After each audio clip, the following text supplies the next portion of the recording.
শেখাটি পান চত্বরে প্রতিদিন জমজমাট বেচাকেনা, তবে কম দামে হতাশ চাষিরা। পান নিয়ে আসছি বাজারে, কাটি বাজারে, বিক্রি নেই, অবিক্রি বাজার। আমাদের যে বেচা কিনা আমরা মনে চলতে পারতেছি না ভাব। নড়াইল সদর উপজেলার শেখাটি ইউনিয়নের ঐতিহ্যবাহী শেখাটি বাজারের পান চত্বর প্রতিদিন ভোর থেকেই প্রাণচাঞ্চল্যে মুখর হয়ে ওঠে। সকাল 6টা 30 শুরু হওয়া পানের এই বিশেষ হাট চলে প্রায় সকাল 7টা 45 পর্যন্ত।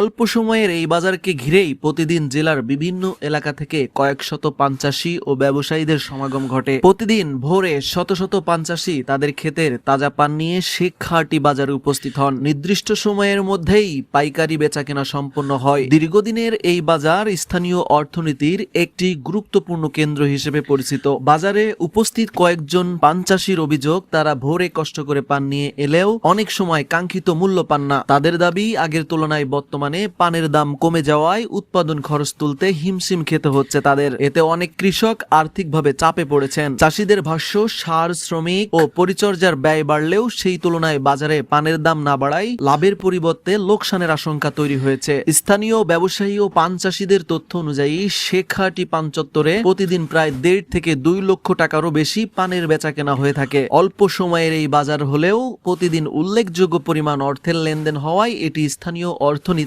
গুরুত্বপূর্ণ ভূমিকা রাখছে। স্থানীয়দের মতে প্রতিদিন নির্দিষ্ট সময়ে বসা এই পানের হাটি শেখাটি বাজারের প্রধান আকর্ষণ। এই বাজারকে কেন্দ্র করেই ভোরবেলা ব্যবসায়ী, চাষী ও ক্রেতাদের ব্যাপক সমাগম ঘটে। তাদের মতে পানের এই ঐতিহ্যবাহী বাজার না থাকলে শেখাটি বাজারের মানুষের উপস্থিতি অনেকাংশেই কমে যেত। দীর্ঘদিনের ঐতিহ্য বহনকারী এই পান চত্বর শুধু বেচা কেনার স্থান নয়, বরং স্থানীয় কৃষি ও গ্রামীণ অর্থনীতির একটি গুরুত্বপূর্ণ অংশ হিসেবেও বিবেচিত হচ্ছে। পান চাষীদের দাবি, উৎপাদন ব্যয়ের সঙ্গে সামঞ্জস্য রেখে পানের ন্যায্য মূল্য নিশ্চিত করা হলে তারা আরো উৎসাহ নিয়ে চাষাবাদ চালিয়ে যেতে পারবেন। একই সঙ্গে বাজার ব্যবস্থাপনা ও মূল্য স্থিতিশীল রাখার বিষয়ে সংশ্লিষ্ট কর্তৃপক্ষের কার্যকর উদ্যোগ কামনা করেছেন তারা। রুবেল শেখ, শেখ নিউজ।